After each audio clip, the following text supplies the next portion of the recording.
Ini bukan cuma persoalan ijazah, Bung. Ini persoalan kejujuran. It is certainty, in my opinion, bahwa Jokowi itu memang ijazahnya palsu. Kenapa saya berani mengatakan begitu ya? Sebab kalau memang dia ijazahnya itu benar, serahkanlah dan selesai. Ini kayaknya something wrong with Jokowi gitu. Mana ada badan reserse kriminal di suatu negara menentukan ijazah seseorang itu asli atau palsu.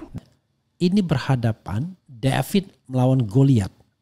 Roy Suryo, Dr. Tifa, Rismon itu cuma David. Goliatnya Jokowi dengan segala instrumentasi kekuasaan yang masih tercengkram dan masih mencengkram di beberapa institusi negara. Bahkan seorang Prabowo Subianto saja dalam tanda kutip tidak berani untuk memilih line up-nya sendiri, kabinetnya sendiri, tanpa menghiraukan misalnya apa yang menjadi kemauan Jokowi. Wakil presiden dia tidak dengarkan, tapi bapaknya wakil presiden dia pertimbangkan dan dia laksanakan dengan sungguh-sungguh masukannya atau perintahnya dalam tanda kutip.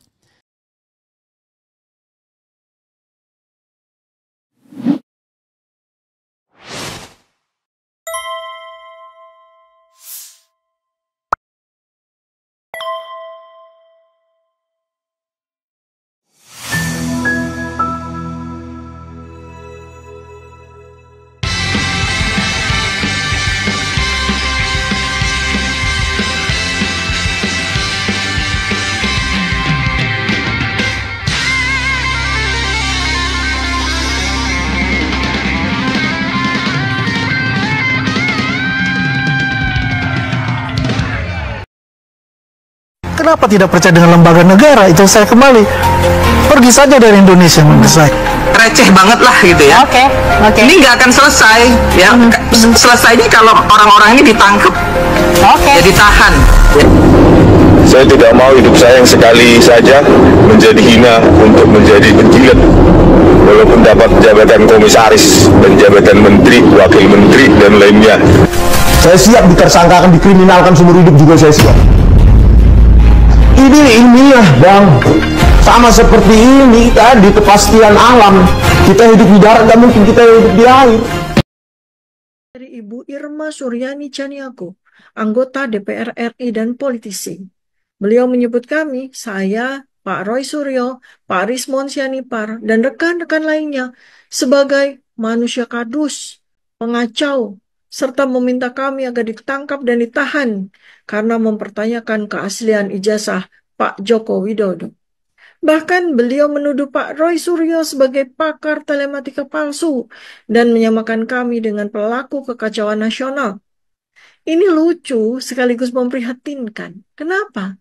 Karena ini bukan tentang Roy Suryo, bukan tentang saya, bukan tentang personal. Ini tentang mengapa satu pertanyaan akademik harus dijawab dengan ancaman hukum. Jika ijazah Pak Joko Widodo itu benar dan sah, jawab saja. Tunjukkan bukti, klarifikasi resmi, selesai. Tapi jika malah menyerang pribadi, mengadu kepada polisi, bahkan menyebar fitnah dan ancaman, justru itu memperkuat kecurigaan publik. Saya tidak takut, karena saya tahu publik bisa membedakan siapa yang menjawab substansi dan siapa yang hanya bisa menyerang karakter.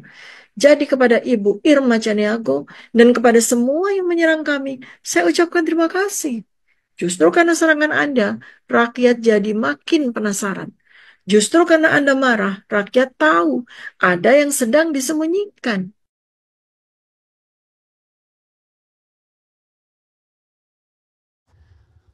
Assalamualaikum warahmatullahi wabarakatuh. Sobat RH sekalian, jumpa lagi kita di channel yang keren ini. Keren cadas. Ya Sobat RH sekalian,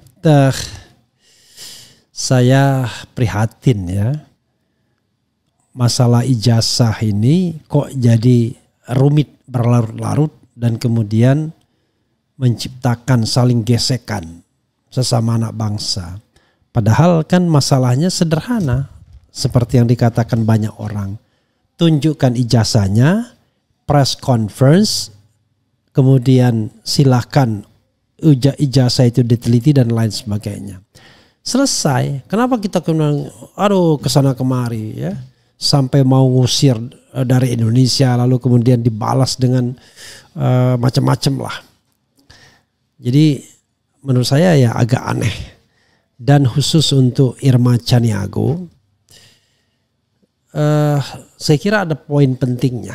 Gini, kalau kita dilihat dari 4 orang yang tadi di dalam video ya, yang pendukung Jokowi, siapa itu wakil ketua Projo atau Jokowi mania itu ya, atau Prabowo mania, pokoknya intinya adalah wakil ketum Projo apa, yang kemudian Rismon Sianipar, kemudian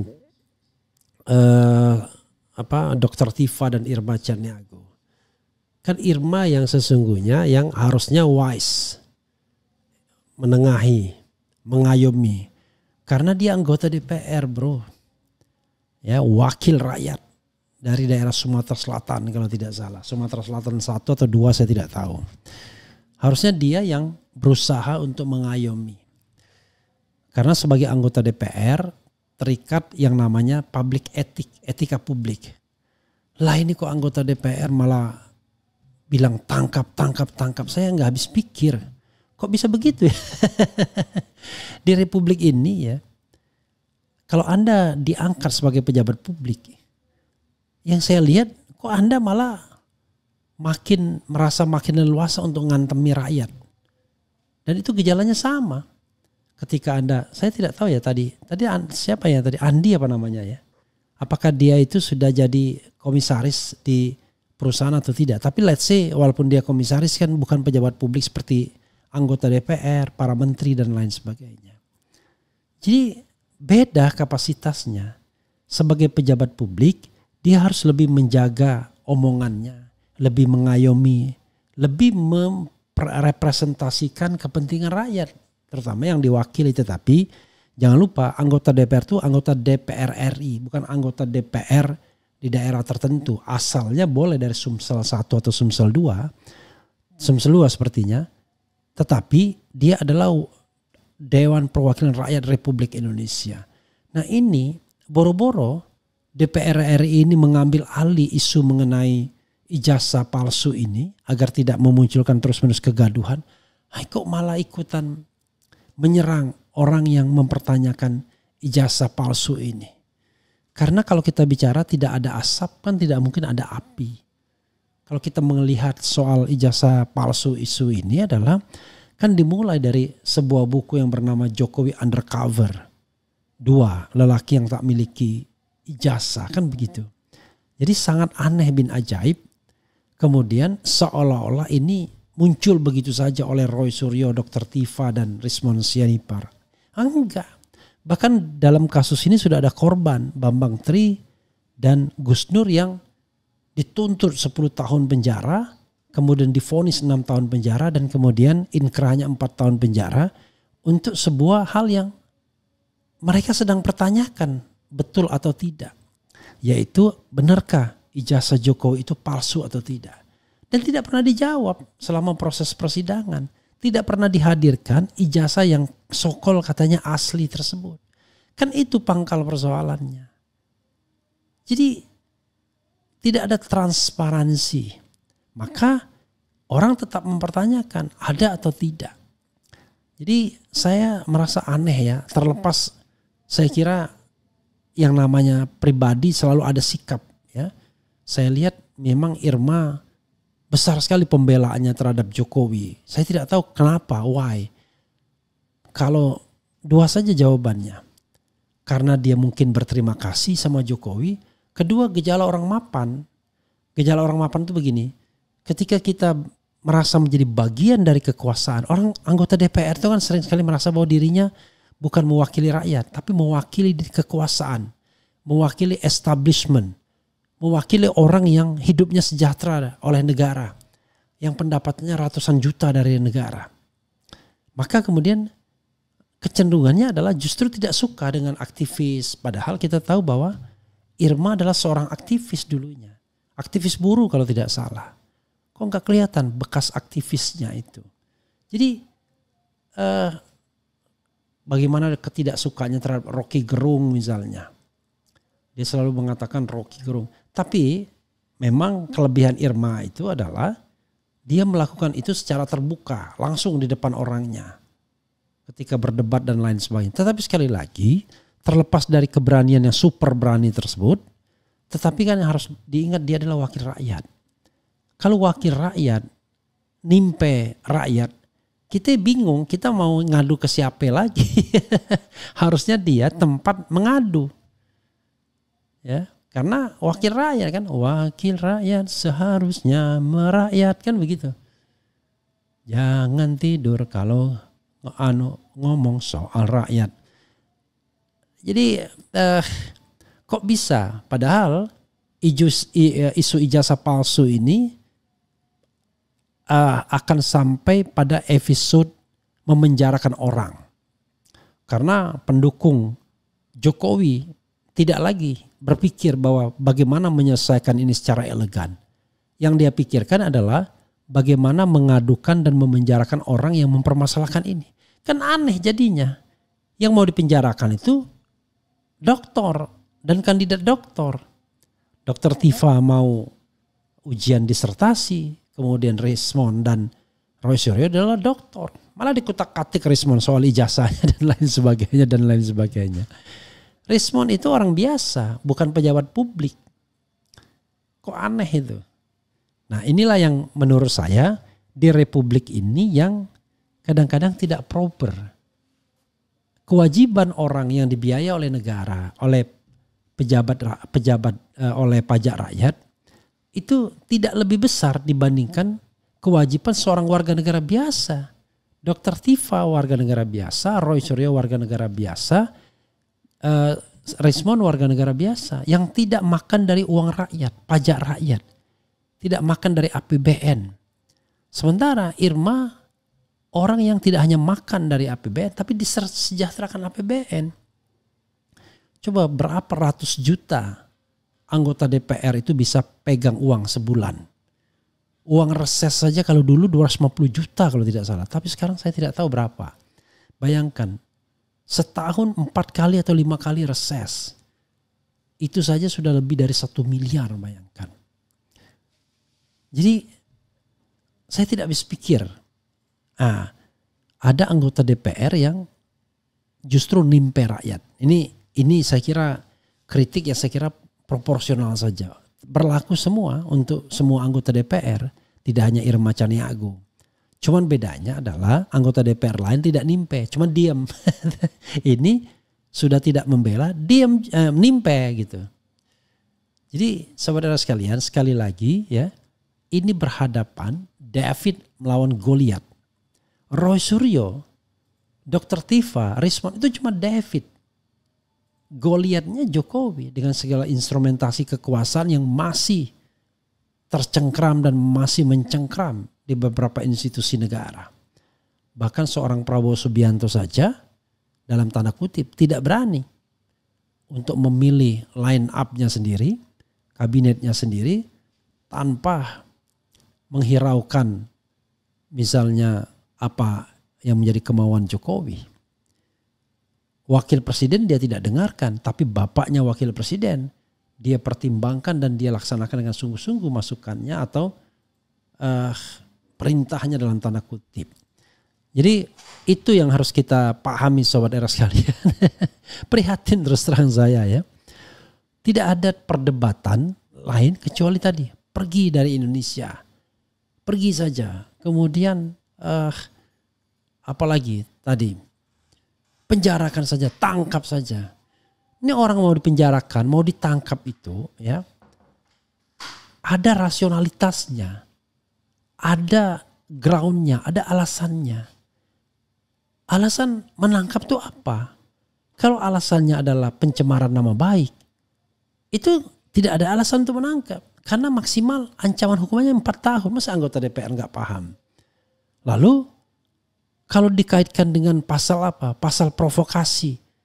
Sudah dibilang tidak ada yang namanya pasal provokasi bisa diterapkan karena tidak ada yang namanya predicate crime-nya.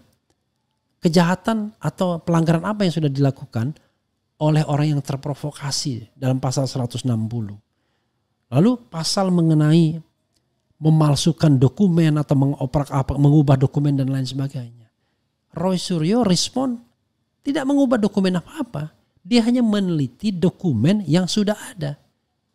Baik sebelumnya yang sudah di-upload oleh Dian Sandi maupun dokumen yang ditayangkan oleh Bareskrim Mabespori. Kan itu saja. Nah, perkara Anda tidak suka dengan sikap politik mereka yang terus-menerus dalam tanda kutip menyerang Jokowi atau menyerang ijazahnya, itu soal lain.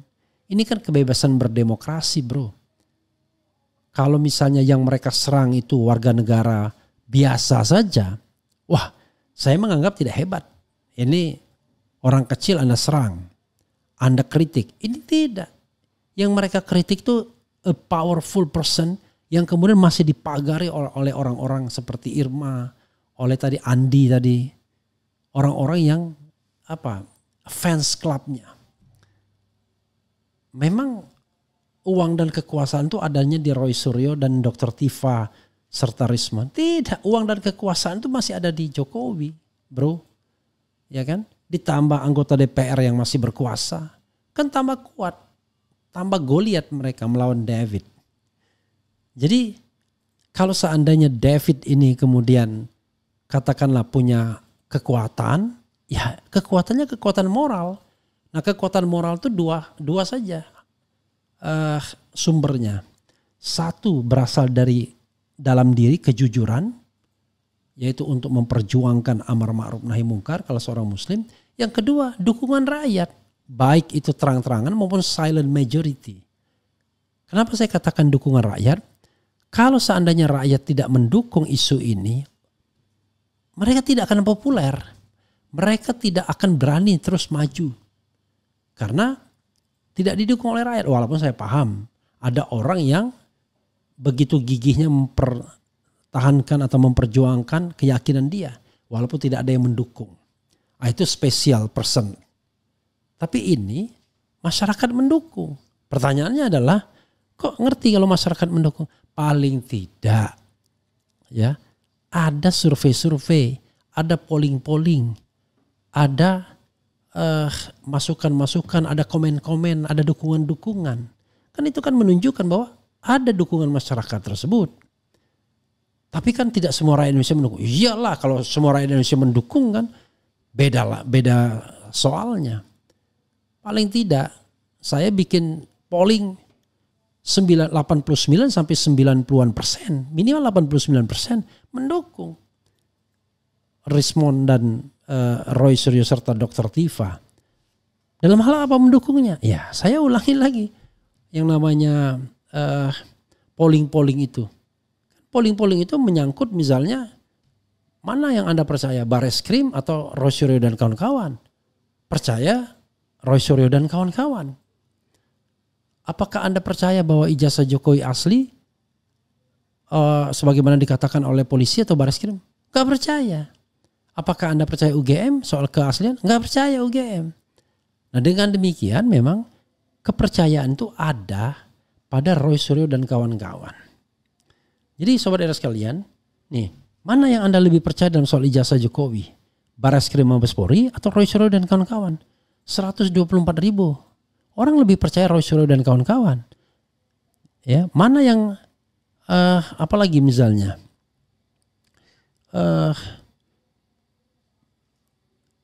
nih, mana yang Anda percaya antara Ngabalin dan Roy Suryo soal bohir besar di belakang isu ijazah palsu?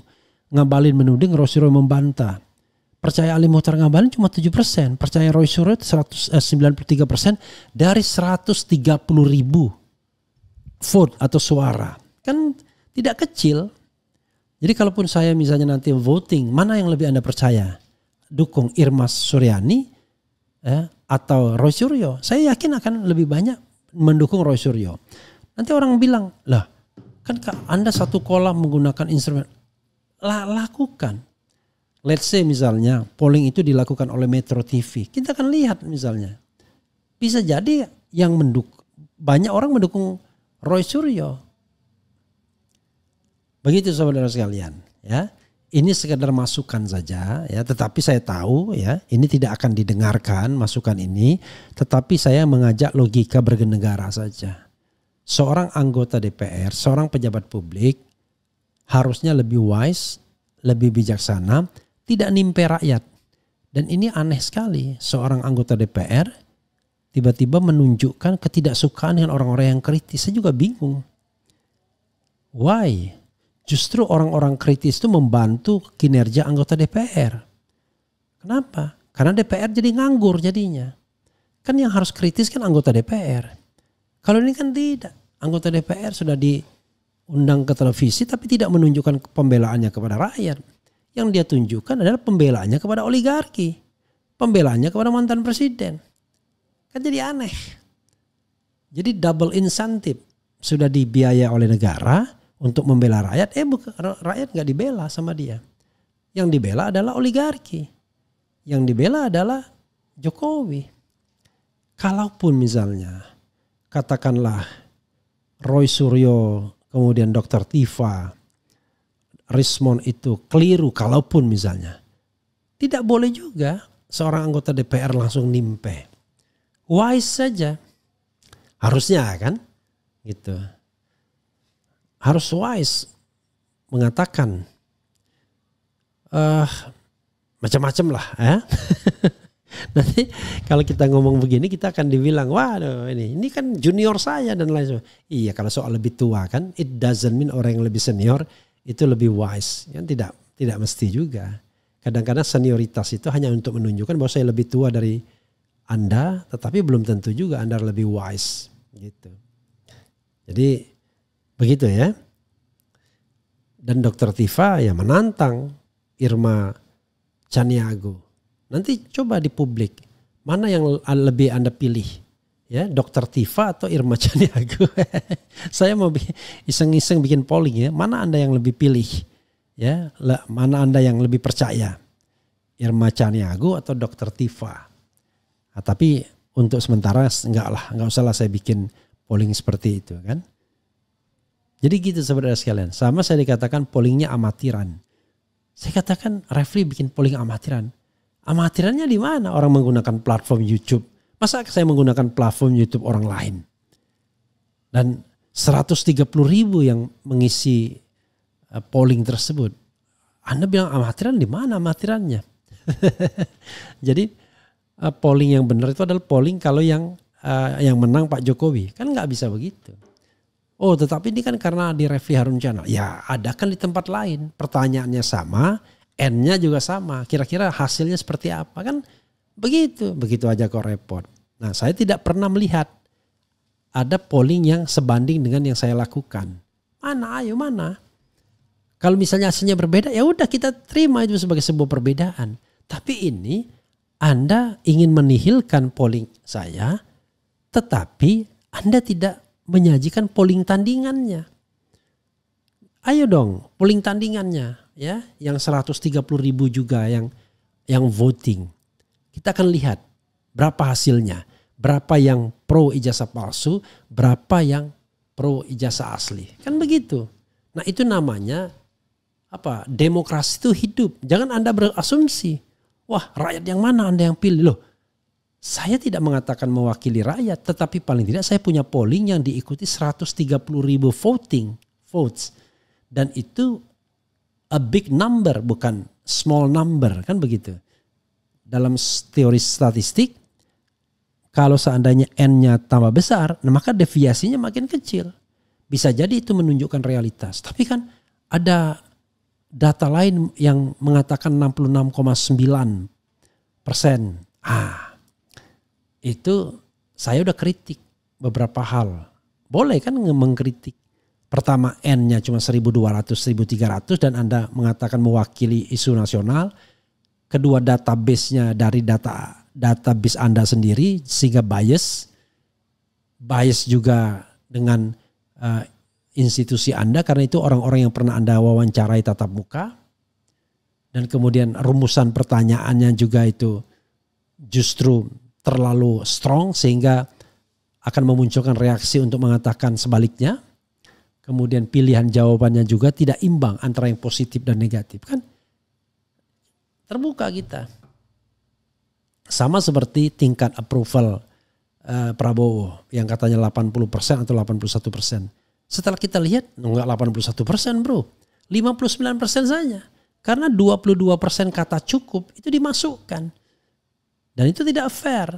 Karena ada kata-kata sangat puas, puas, cukup, kemudian tidak puas, sangat tidak puas.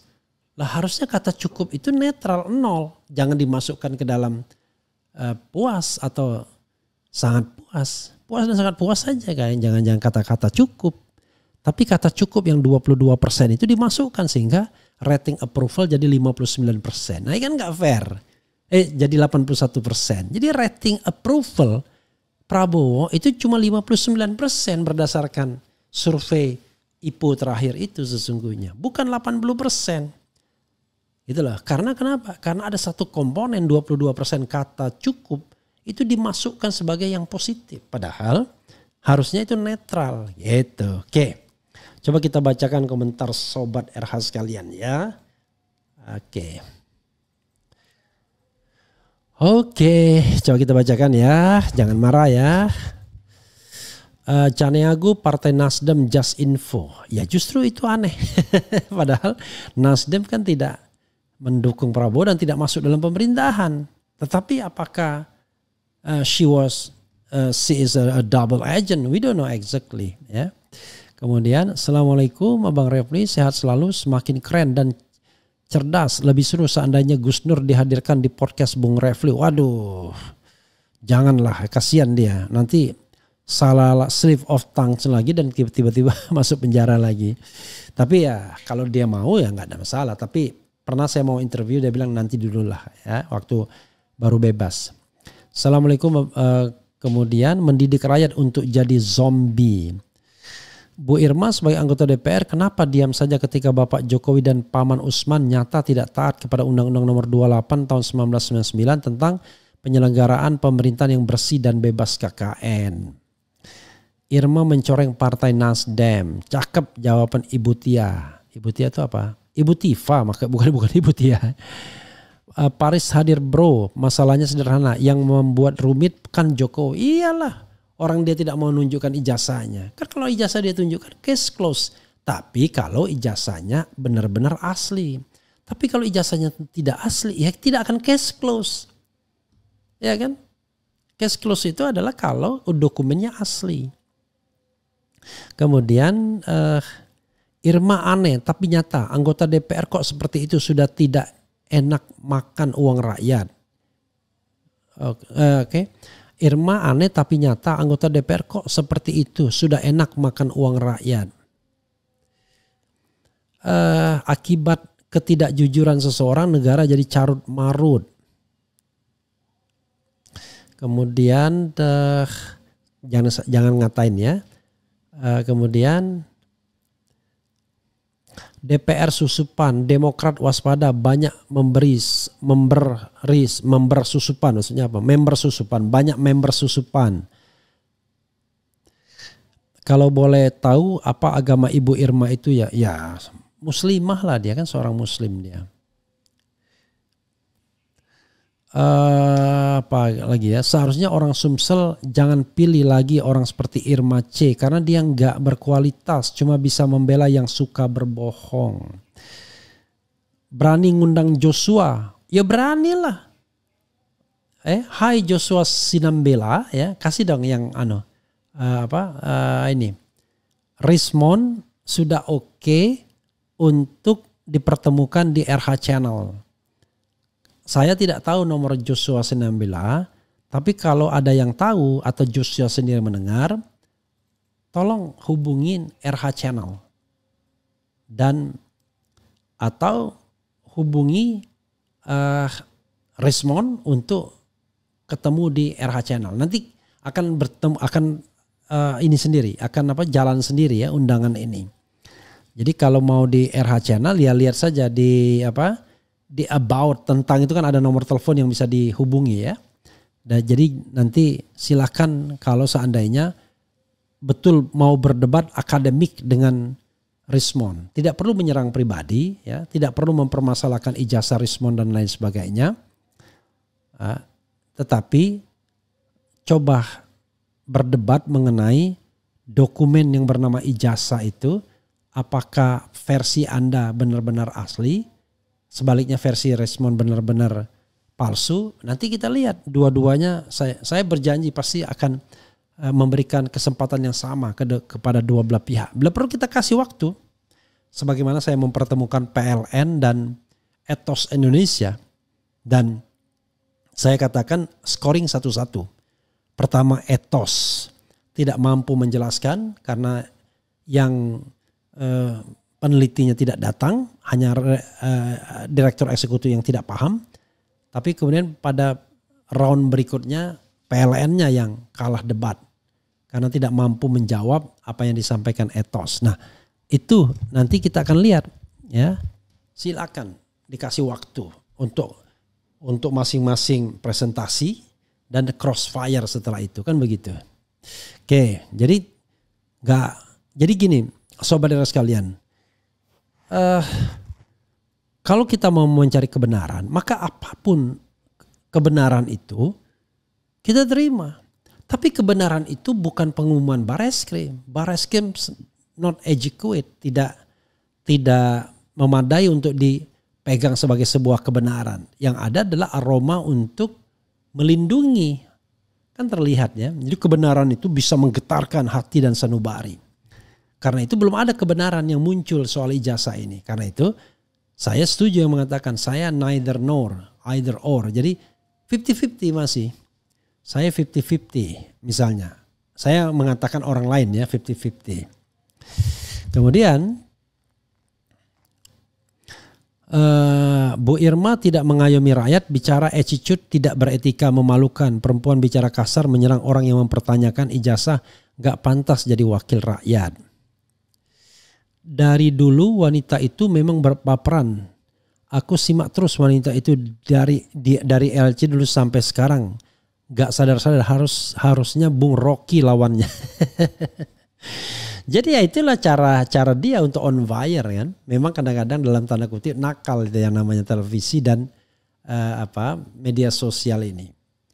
Yang dicari itu orang yang ngomongnya gak karu-karuan. Ya, Irma salah satunya. Biar orang berkelahi, orang gontok-gontokan. Tapi saya notice, ini kalau orang-orang tertentu yang tidak mau berdebat, yang tidak mau bicara substansi, lebih baik kita hindari saja.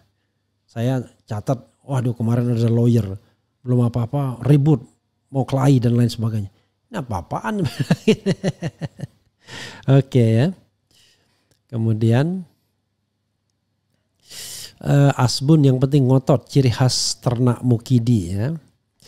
Kemudian buat saudara sebangsa dan setanah air, banyak-banyaklah beristighfar karena anggota DPR itu kita juga yang memilih, meski sebagian mereka nggak punya keberpihakan, ya. Ya, tapi tidak ada salahnya kita mengkritik dia karena dia anggota DPR, kan. Kemudian lagi, ya. Ibu Irma stop menyerang Rosyuro dan kawan-kawan. Kami rakyat sudah tahu ibu di barisan pembohong, pendusta, penipu rakyat. Oke. Ya banyaklah, ya, silakan dibaca, ya. Tetapi intinya adalah, poinnya adalah anggota DPR harusnya membela rakyat. Terutama rakyat yang mau dikriminalisasi. Lah, ini malah mendorong, menangkap dan menahan rakyat. Kalau kita bicara tentang hal yang benar, ya sedih kalau kualitas anggota DPR seperti ini. Tapi kalau kita bicara, kadang-kadang anggota DPR tidak paham kalau dirinya adalah mewakili rakyat. Yang dia paham adalah dia pendebat. Nah itu susah. Kalau begitu enak dong jadi pendebat, kemudian yang dibiayai oleh rakyat, ya. Rakyat membiayai dia, hidup enak, terima ratusan juta per bulan, tetapi kemudian dia tidak menjalankan kewajibannya sebagai wakil rakyat, yaitu menjalankan aspirasi atau menampung dan menyalurkan aspirasi rakyat. Yang ada adalah aspirasi rakyat malah ditimpe. Kan kalau kita bicara tentang ijazah palsu ini kan aspirasi rakyat adalah pengen mengetahui secara genuine ijazah palsu Jokowi. Nggak ada wakil rakyat yang kemudian tergerak untuk mengatakan ini. Coba bayangkan dari partai-partai baik yang partai sokol partai pemerintah maupun bukan partai pemerintah. Nah yang bukan partai pemerintah yang asli itu ya cuman PDIP. Tapi PDIP kan punya handicap. Karena dia pendukung Jokowi. Ya sudah. Mau diapain lagi. Semua sudah masuk kolam sekarang. Karena itu minimal jangan ditimpe orang yang ingin menyuarakan pendapat masyarakat itu. Tidak ada kaitannya dengan benci dan tidak benci. Ngapain kita bicara benci dan tidak benci? Orang jabatan atau kemudian kemungkinan dari Prabowo saja kita tolak misalnya. Ya saya pribadi minimalnya sudah declare akan menolak apapun jabatan. Hari ini saya diundang oleh seorang teman yang membuka lembaga think tank pemerintahnya kayaknya. Tapi karena kelihatannya aroma dekat dengan kekuasaan, ya saya nggak datang jadinya. Tapi apakah Anda mau datang kalau seandainya dimintai pendapat? Ya maulah. Kalau dimintai pendapat, masa kita sebagai warga negara tidak mau? Mau kita. Cuma kalau cuma dimintai datang, hadir, mengendorse, dan kita nggak ngapa-ngapain, ya saya kira nggak perlu juga. Jadi kalau dimintai pendapat, wah Refli diundang Prabowo untuk minta pendapat. Prabowo mau minta pendapat, apa keberatan Anda terhadap pemerintahan Prabowo? Mau saya. Ya kan? Tetapi kalau ditawari jabatan, saya tidak mau. Kenapa? Bukan saya sombong. Karena saya sudah declare bahwa saya tidak akan meminta jabatan apapun sampai 2029. Tidak akan menerima. Nanti ada orang mengatakan, wah siapa yang mau nawarin Anda? Gak ada yang nawarin saya. Tapi saya gak buruk-buruk amat juga. untuk memangku jabatan di pemerintahan apapun. Rasanya masih bisa bersaing lah dengan orang-orang di sekitar pemerintahannya Presiden Prabowo. Tapi pilihannya kita ingin tetap membersamai masyarakat sebagai civil society. Kan clear posisinya. Dan sebagai civil society nggak digaji oleh rakyat. Tidak makan uang negara. Ya kan? Bahkan resikonya diadukan, ditahan, ditangkap, ya kan? Dikriminalisasi. Tetapi itulah ya perjuangan kita rakyat untuk membuat negara ini tetap berakal sehat atau tetap waras. Dan saya berharap bahwa Prabowo adalah presiden yang waras.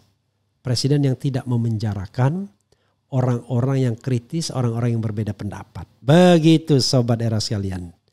Tetapi kalau sebaliknya ya sudah, berarti kita kecewa lagi, siap-siap kecewa lagi.